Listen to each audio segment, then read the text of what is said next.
I never expected my world to crash down this afternoon. It started with a simple text from my son, Russell. "Dad, I need to talk to you alone. It's important. Today." That was it. No emojis. No punctuation except the period at the end. Russell wasn't the type to exaggerate. If he said it was important, it meant something was seriously wrong. I immediately called him, but he didn't answer. A moment later, he texted again. Not over the phone. "I'm on my way home. 2 hours. 2 hours." I stared at my screen, heart pounding. Every possible scenario rushed through my head. Accidents, arrests, illness, trouble with a girl, trouble at school. I couldn't focus. I tried going back to the spreadsheet I'd been working on, but the words might as well have been in Mandarin. By the time I heard the crunch of tires on the gravel driveway, I was a wreck. My stomach was in knots, hands trembling. I stood up as the front door opened. Russell walked in slowly, like gravity had tripled for him. His hair was a mess. His skin looked pale, lips pressed into a grim line, and his eyes were bloodshot like he hadn't slept in days. I felt a chill crawl up my spine. "Russ?" I asked, stepping toward him. "What's going on?" He didn't answer right away. Instead, he reached into the pocket of his hoodie and pulled out his phone. He walked over to the kitchen island and slid it across the granite surface toward me. "Just look at this," he said hoarsely. I glanced at him, then down at the phone. The screen was already unlocked, showing a messaging app. The name at the top read, Coach Robinson. Below that, lines and lines of messages. At first, I didn't understand. Then I started reading. "Last night was incredible. I can still taste you. Can't stop thinking about that shower at the hotel. When can we do it again? Evelyn, I dreamed about you again last night. My wife was next to me, but all I could picture was you. I'll book the room again for Friday. Same place, same time. You still have that red dress? You looked so damn sexy in it." I stopped breathing. "Well, what is this?" I whispered. Russell leaned against the counter, arms crossed tightly over his chest. I didn't want to believe it either, Dad. I scrolled more. There were photos, thankfully, nothing nude, but suggestive. A hotel room selfie. Evelyn's smile, unmistakable. Her hair done up the way she used to for our anniversary. But not for me. I couldn't speak. My mouth opened and closed. My hands were numb. "She left her iPad at my place when she visited last week," Russell finally said. "She asked me to charge it while we went to lunch. Later that night, Caleb, my roommate, wanted to watch a movie on it.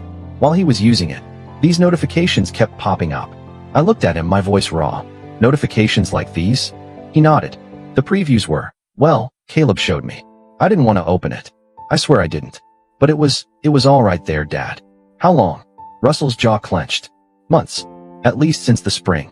Maybe longer. I sat down hard in one of the kitchen chairs. The room tilted for a second. I closed my eyes and took a deep breath, but it didn't help. I felt like the floor had opened beneath me and I was falling into some cruel alternate reality. Evelyn. My Evelyn. The woman I'd been married to for 21 years. The woman I had built a life with. Who I thought I knew. I blinked at the screen again. Coach Robinson. The name suddenly hit me like a freight train. Russell had taken screenshots. Dozens of them. Carefully cataloged, sorted by date, like some horrible digital scrapbook of betrayal. He did it because he knew I deserved to know. And he was right, I did. 23 years. 2 kids. A mortgage. Years of planning, dreaming, surviving hard times, and celebrating the good ones. And all those weekends on the sidelines, watching Russell and Charlotte run across grassy fields. Evelyn beside me in a lawn chair, cheering, laughing, passing out orange slices. God, how many games did we watch with him on the field? With Coach Robinson pacing the sidelines, clapping, shouting plays? The man shook my hand, sat at my kitchen table during parent meetings, ate the chili Evelyn made. And all this time, Russell was quiet next to me as I stared at the screen again. His voice came soft. I haven't told Charlotte yet. I figured, you should know first. I nodded slowly. Thank you, son. You did the right thing. His eyes welled a little, but he blinked it away. I didn't want to believe it either, Dad. I didn't even want to open the messages, but after what Caleb showed me. It's okay, I said, cutting him off gently. You don't have to explain. We sat there for a long moment. The kind of silence that weighs heavy between people. My head throbbed, my heart. I didn't even know where it was. My hands were still shaking. Russell finally asked, what are you going to do? I looked at him, and I swear for a second I felt like the child, and he was the grown-up. His face was drawn, mature beyond his years. This boy of mine had become a man while I wasn't looking. I don't know, I said honestly. I really don't. 23 years is a lot of history. A lot of holidays. A lot of shared inside jokes and lazy Sunday mornings. It's 1,000 tiny threads connecting your life to someone else's, and then you find out the knots you thought were secure have already come undone. But even as I said I didn't know, something inside me did. Something had died today, and it wasn't just my trust. It was the foundation. Russell cleared his throat. You want to stay at my place tonight? You can crash on the couch, or take my bed. I'll tell Mom we had some project or something. That hit me square in the chest. My son was protecting me now. Yeah, I said quietly. Yeah, that's probably a good idea. The drive to his apartment was quiet. Trees rushed past in the early evening light, blurred by motion and the ache behind my eyes. The more I thought, the more the puzzle pieces came together. Things that hadn't made sense over the past year suddenly snapped into sharp focus. It started when Evelyn said she was going to start volunteering again. She told me she missed the community. Said now that both Russell and Charlotte were in college, the house felt too quiet. She needed a reason to get out, to feel useful. And of course, it made sense. Evelyn had been the quintessential soccer mom. Everyone loved her. She was the one organizing pasta dinners, making team banners, yelling the loudest from the bleachers. I remember her voice going hoarse after tournament weekends. So when she said she was going to help out with the college league, I was proud. She said she wanted to give back. Said it made her feel connected to the kids, even though ours weren't little anymore. I told her it was a great idea.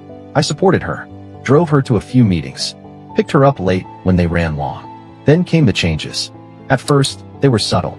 A new top here, a fresh hairstyle. She said she was just updating her look. Said she wanted to feel like herself again. Then she joined a gym, hired a personal trainer. Suddenly, it was smoothies and meal preps and jogging at 6 a.m. She lost 15 pounds in 2 months. Wow, I told her one morning, watching her zip up jeans that had been tight last fall. You look great. She smiled, but it didn't reach her eyes. It feels good to take care of myself again, she said. I meant it when I said I was proud of her. I thought maybe we were getting our groove back. Maybe this was her way of re-energizing, and maybe we could reconnect too. But the thing I couldn't ignore, the one change that didn't sit right, was her phone. She was always on that thing. Then came the so-called association meetings that ran late. At first, it made sense. Soccer season was picking up, and she said the college league needed volunteers more than ever. Evelyn had always been a natural leader, organized, dependable, well-liked by parents and kids alike. No one batted an eye when she became the de facto coordinator for the league's events. They need me to stay late again tonight, she'd say, grabbing her bag and checking her phone. We're planning next month's fundraising dinner. That's the 3rd meeting this week, I'd say, half joking. I know, she'd reply, flashing a tired smile. They're useless without me. I laughed. I believed her. Then it became girls' nights. The old soccer moms are getting together. You remember Candace and Tina, right? She'd ask, applying mascara in the mirror, a new sparkle in her eye. Yeah, I'd nod, glancing up from the newspaper. Tell them I said hi. But something began to shift. Take some pictures, I'd call out as she left. I want to see all of you together again. She smiled too quickly. If I remember. She never remembered. Then came the weekend workshops. Oh, they're holding a 2-day coaching seminar in Charlottesville, she said one Friday morning, tossing clothes into a duffel. I'm driving down with some of the volunteers. Wanting to come? I offered. Make a weekend of it? She paused, just for a moment, then shook her head with a soft laugh. You'd be bored out of your mind, Doug. It's all drills and theory. Yeah, but I could sneak away and golf while you're in sessions. We could grab dinner together. She was already turning away. It's really just for coaches and managers. You'd hate it. So I stayed home. I always stayed home. Why wouldn't I trust her? We had history, depth, laughter, war wounds and victories. We had Russell, who always left his cereal bowls in the sink, and Charlotte, who once had a C+ test in her violin case because she couldn't bear to disappoint us. We had late nights binge-watching crime shows and Sundays reading side by side. We had made it through the layoffs, the time I slipped a disc and could barely walk, the cancer that took her mom after 2 brutal years. Couples who endure that stuff, they don't fall apart. They lean in. They grow stronger. That's what I thought. That's what I needed to believe. But even as I convinced myself, the signs were mounting. The distance between us had become wider. Conversations shrank to logistics, dinner plans, car appointments, tuition deadlines. No more late-night talks. No hand on my back as I drifted off to sleep. The bed felt cold more often than not. I tried. God knows I tried. I suggested we take a weekend trip, just the 2 of us. She said she was too busy. I cooked more often, hoping to recreate her favorites. She picked at her food or ate quickly and left the table. Once, I bought a bottle of wine and her favorite dark chocolate, thinking we could just connect. She smiled weakly. I'm exhausted, Doug. Maybe another night. Another night never came. Sex became rare, then mechanical, then nothing at all. I brought it up one evening, gently. Are we okay? She looked away. It's just a phase. Once the kids are settled, things will settle too. I wanted to believe her. I did believe her, because the alternative hurt too much. I remembered last fall, Russell's first semester at college, when we bumped into Coach Robinson at that open house. Doug, he said, reaching out for a firm handshake. Long time. Coach Robinson, I replied. Didn't expect to see you here. He grinned. You kidding? Your wife's been a godsend to the program. We'd be lost without her. Evelyn laughed and touched his arm lightly. He's exaggerating. I smiled, feeling oddly proud. They chatted about scheduling, travel games, volunteer coordination. I stood there, an extra wheel on a two-seater. Looking back now, God, how could I have missed it? The words that made me proud then now curdled in my gut. Godsend. Lost without her. Was he already sleeping with her by then? And the trips, those tournaments where I was never invited. Don't bother coming. You'll be bored. The lingerie I stumbled on in her drawer, tags still on. Black lace and silk. Not my taste. Never worn for me. The password on her phone that she never used to have. The screen always face down. The sudden, clipped conversations that ended when I walked into the room. All of it was there. The signs. Blazing neon in hindsight. But I hadn't seen them. No, that's not true. I did see them. I just didn't want to see. It was easier to believe the lies than confront the truth. That was the hard part. Accepting that everything I thought we had might have just been a convenient illusion. A pretty, sturdy lie we both lived in because it was easier than tearing it all down. As Russell and I pulled up to his apartment, my phone buzzed. Her. A text from Evelyn. Hey, where are you? Everything okay? Just that. So casual. So normal. I stared at those words for a while. Felt like looking at something written in a foreign language. Familiar shapes. But I couldn't feel them anymore. The words didn't land like they used to. They just floated, empty. Russell glanced at me, eyebrows low. You don't have to answer, Dad. Not now. But I did. Or at least I felt like I did. Like keeping the mask on for a little longer gave me control over something. Anything. I'm just gonna say I'm helping you with something, I muttered, typing slowly. A few seconds later, she replied. Okay. Love you. 3 words I'd heard 1,000 times in the soft twilight of our shared life. 3 words that once filled my chest with comfort. Now they felt like another pin driven into the heart of it all. Another layer of the lie. Russell saw it in my face. I didn't have to say a word. He just nodded slightly, and I felt a wave of guilt. No son should have to be part of this, I said quietly. Russell shook his head. I'm not a kid anymore, Dad. I can handle it. I looked at him then, really looked at him. Strong jaw, tired eyes. His mom's hair. How had he grown up so fast? And how had I not seen any of this? Yeah, I said, voice thick. Maybe you can. But you shouldn't have to. The rest of the evening passed in fragments. We watched part of a game. I think I ate something, but I don't remember what. I laid on the couch staring at the ceiling fan turning slowly, like time itself had slowed down to drag this out. My thoughts didn't stop. They circled like vultures, pecking at every good memory I'd once treasured. The Christmas Eve she made that terrible cocoa, but insisted we all drink it because it was organic. The late-night hospital runs when Charlotte had bronchitis. That one rainy anniversary when we slow danced in the living room after the kids went to bed. All of it. Tainted now. Doubt bled into every scene like ink spilled across a letter. By morning, I knew. There was no more pretending. No more hoping it was something else. No more lying to myself. I had to confront her. Russell offered to come. I appreciated that. More than he knew. But I shook my head. This is between your mother and me. He gave me this long look. Part son, part man, part shield. And just nodded. The drive home felt like something out of a dream. Or a movie. Everything looked the same. The streets, the trees, the neighbors walking their dogs. But it all felt hollow.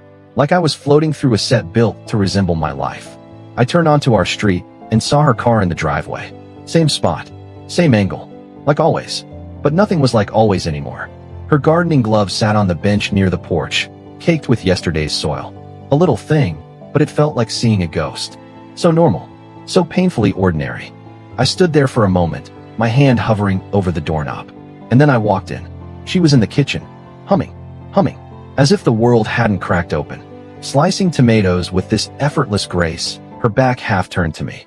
She looked up with a smile. Hey, how's Russell? Everything okay? Her voice, bright, warm. Like we were still living in that lie. I didn't answer. I walked over to the counter, placed my phone down, screen facing up. The screenshots open.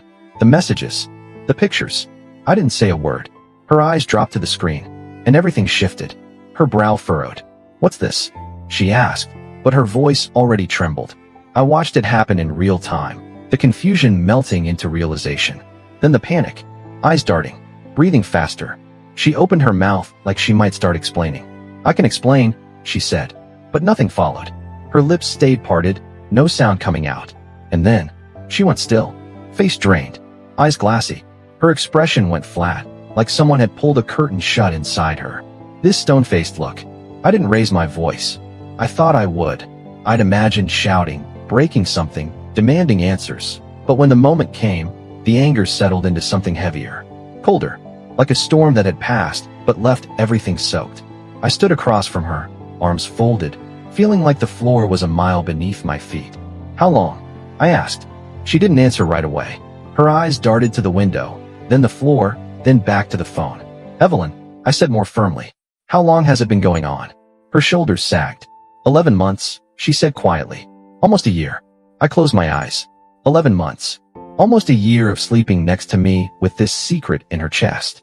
Of smiling over dinner, texting him under the table. Of making up stories and letting me believe them. Of kissing me goodbye. And then what? Meeting him in some hotel parking lot. My stomach turned. A year, I echoed. A full year of lies.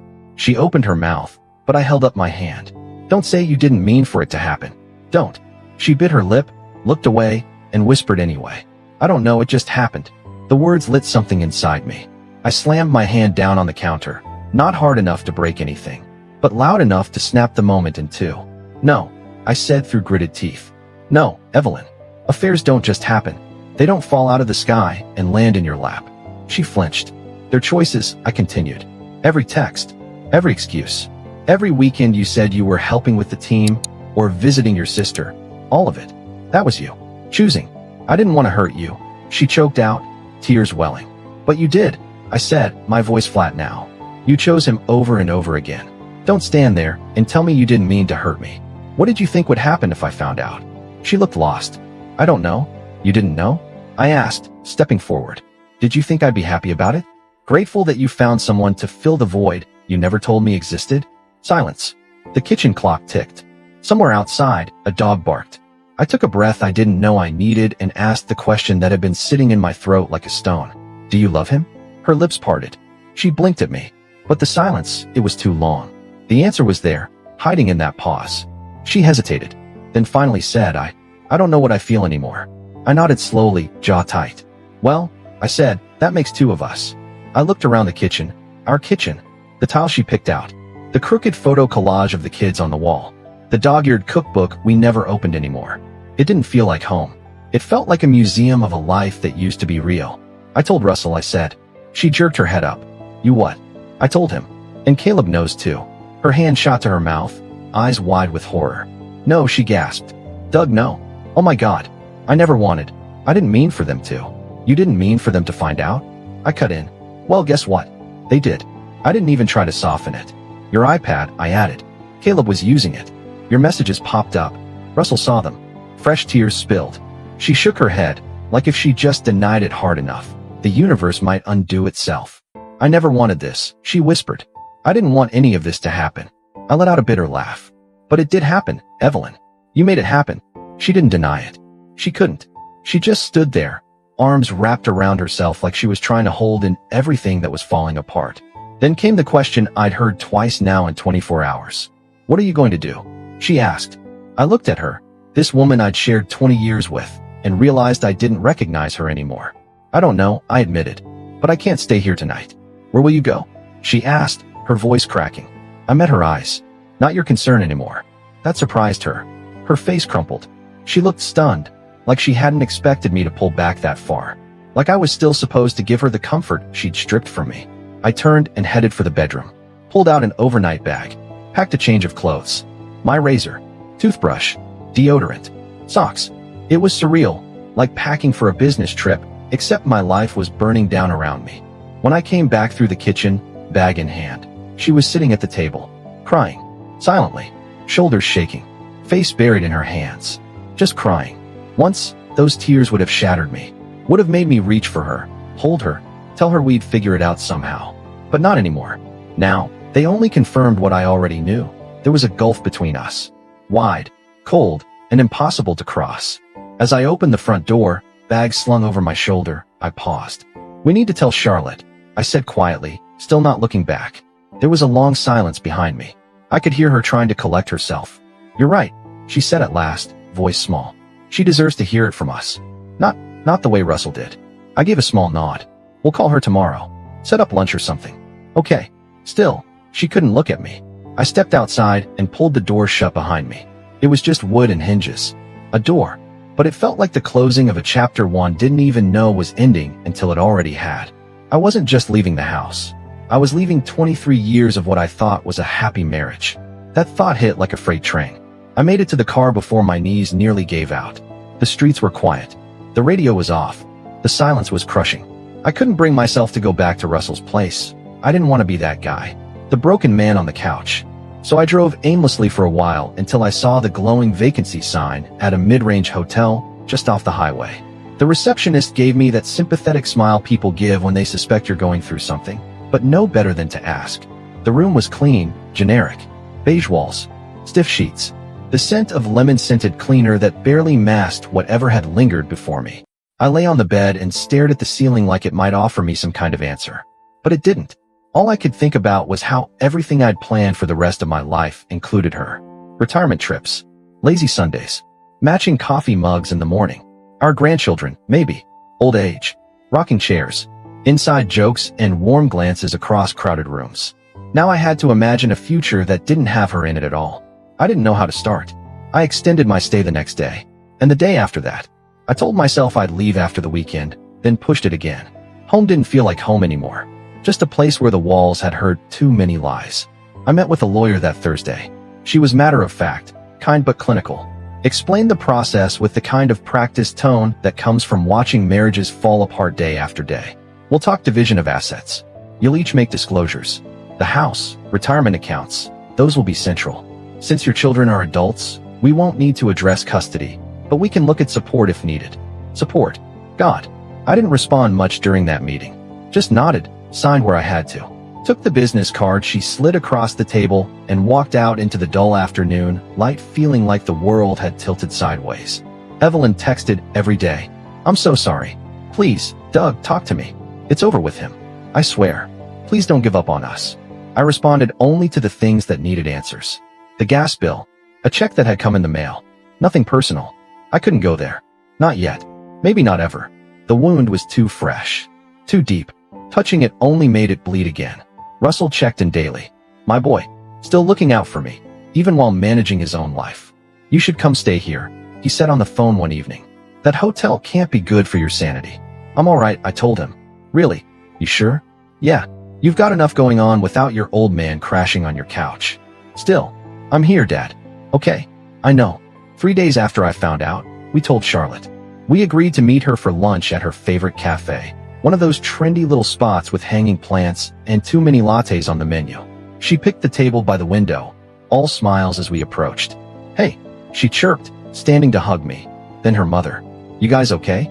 You look tired." I forced a smile. "Been a long week, kiddo. Work stuff?" she asked, sitting back down. I looked at Evelyn. She looked at her lap. "No," I said softly, folding my hands on the table. "Not work stuff." Charlotte tilted her head. "Sweetheart," Evelyn said, her voice cracking already. "We need to tell you something." Charlotte stared at us in stunned silence. I'd braced for tears. Maybe questions. But not this kind of frozen, wide-eyed stillness. "Wait, what are you saying?" she finally asked, eyes darting between me and her mother. Evelyn opened her mouth, but I spoke first. "Your mother and I are getting a divorce." Charlotte blinked, slow, like it hadn't registered. "Why?" Evelyn's voice was barely above a whisper. I made a mistake." Charlotte turned sharply to her. "What kind of mistake?" "Charlotte," I began, trying to soften the blow, but Evelyn cut in. "I had an affair." The words dropped like a stone. Charlotte's chair screeched back as she stood abruptly. "With who?" Silence. Her mother stared down at the napkin she was twisting in her lap, avoiding her gaze. Charlotte's voice cracked. "Who?" I gently placed a hand on her arm. "Sweetheart, That's not important right now. The hell it's not, she snapped, jerking away. Her eyes welled up, angry and betrayed all at once. You're the last people I ever expected this from. Evelyn finally looked up. I didn't mean to. Don't, Charlotte said, voice trembling. Just don't. You always taught me that love was about trust, about being there for someone. What happened to that, Mom? Evelyn didn't answer. She just sat there, hollowed out. Charlotte grabbed her purse. I can't do this. Charlotte, I said, standing. We know this is hard. We're still trying to process it too. She hesitated, just a second, but the tears won out. She turned and walked out without looking back, pushing through the cafe doors and disappearing into the bright afternoon. Evelyn sat frozen, lips trembling. She won't talk to me, she said that night over the phone, voice raw with sobs. She's not answering my texts. My calls. Nothing. I listened in silence.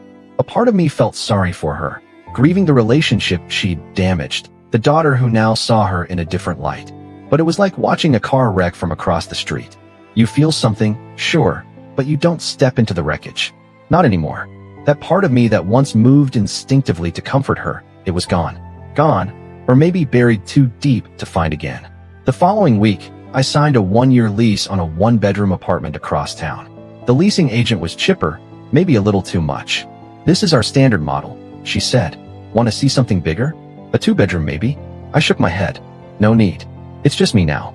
She paused, then smiled, quieter this time. All right, we'll get the paperwork started. Moving day was surreal. I'd packed most of my things during short, quiet visits to the house, avoiding the evenings, keeping it mechanical. A mug here, a few books, some clothes.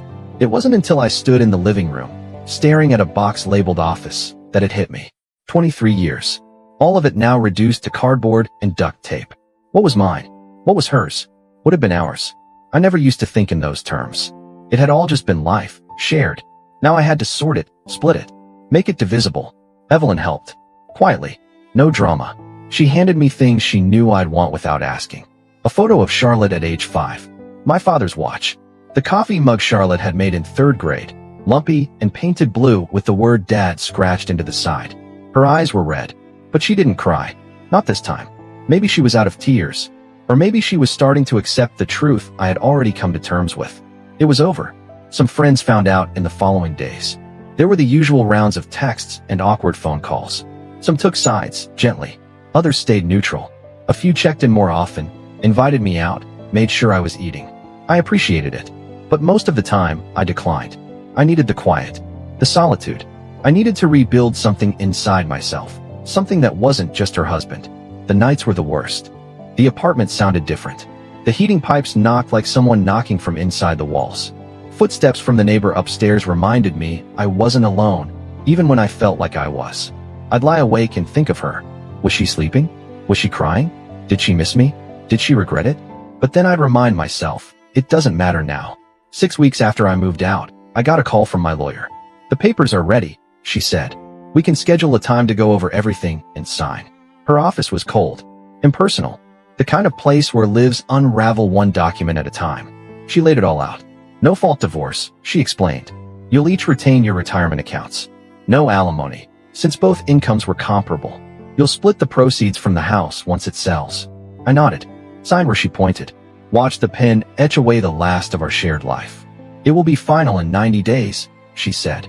I signed my name where the sticky flags told me to, line after line, initials here, full signature there. It felt mechanical, but each pen stroke carved a deeper line between the past and what was next. 23 years of marriage, reduced to paperwork. Legal formalities marking the end of something that once felt unbreakable. Evelyn sat beside me, silent but trembling. When it was her turn, she reached for the pen like it weighed 100 pounds. Her hand shook slightly as she signed the first page. She didn't speak until we were done. Her eyes, red and glassy, met mine. Would you come have coffee with me? I hesitated, not out of anger, just uncertainty. What was left to say? But something in her voice, raw and human, made me nod. Yeah, okay. We walked to a little place 2 blocks from the lawyer's office. The same one we used to stop at after school conferences or Saturday errands. The place hadn't changed. Same booths, same chalkboard menu. But we weren't the same. We sat across from each other, the silence thick as the coffee she stirred absent-mindedly. I'm sorry, she said finally, eyes still fixed on her spoon. I know that doesn't fix anything. I want you to know it wasn't because of you. I didn't say anything. Just waited. She looked up. It was something broken in me, Doug. Something I didn't even realize was there. I kept trying to fill it with routines, with being a mom, with being your wife. And then, I don't know. I got tired of pretending I was fine. I watched her face, searching for truth, or maybe just sincerity. I found both. Was there a moment, I asked, when you realized what it would cost? She nodded slowly. Yes, but by then, I'd already lied to myself so many times that it felt like there was no turning back. I nodded too. Not an agreement, just an understanding. A silent acknowledgement of the strange places we can drift to, even while holding someone's hand. When she finished, I looked down at my coffee. Cold now. I forgive you, I said. Her eyes widened. She opened her mouth, maybe to thank me. But I held up a hand. Not for you. For me. I can't carry that anger anymore. It's too heavy. It doesn't change anything, and it won't help me rebuild. She blinked rapidly, a tear slipping down her cheek. There was no embrace. No rekindling. No rom-com ending with swelling music and second chances. Just a quiet moment between two people who had once built a life together, acknowledging that it was over. We walked back in silence. She went left. I went right. 3 months later, the envelope came in the mail. No fancy seal. No fanfare. Just a folded stack of final documents stamped and notarized. Divorce finalized. I stood there with the envelope in my hands for a long time, expecting something. Grief. Relief. Maybe closure. What I felt instead was stillness. The storm had moved on. The wreckage cleaned up. I stood in a landscape that was forever changed. But somehow, it was peaceful. Russell graduated that spring. I took photos, cheered from the crowd. He wore that lopsided grin of his under the cap, and when we hugged afterward, I could tell he was doing okay. Stronger than I'd realized. Charlotte came home from college for a few weeks that summer. Things between her and her mom were still fragile, but they'd started speaking again. Tentative, awkward, but speaking. Progress. Holiday plans were coordinated like business negotiations, but they worked. We kept things cordial. Christmas at Evelyn's one year, Thanksgiving with me the next. Separate birthday dinners. Civil, mutually respectful. The apartment had started to feel less like a crash pad and more like a home. I hung photos on the wall, cooked real meals, learned the names of the neighbors and got used to the creaky pipes and footsteps above me. I even joined a hiking group. It felt weird at first, like a teenager fumbling through his first social life. But the trails cleared my head, and I liked the quiet strength of the woods. The people were kind. Not nosy, just open. I went on a few dates. Coffee, walks, at dinner once. Nothing serious. I wasn't ready for more. I didn't even know what more meant anymore. But it was nice to be seen. Sometimes, late at night, I'd think about the sidelines at Charlotte's soccer games. Evelyn and I, sitting in folding chairs, cheering and sipping from thermoses. Those were the good years. Or at least, I thought they were. Turns out, a different story had started back then, one I wasn't even aware was being written. I don't dwell on that much now. The sharp pain has dulled into something manageable. A twinge here, a pang there. But it doesn't paralyze me anymore. I've stopped trying to rewrite the past, and started imagining a future. It looks nothing like what I planned, but it's mine. And it's open. 23 years was a long chapter, but it's not the whole book. I'm ready to turn the page.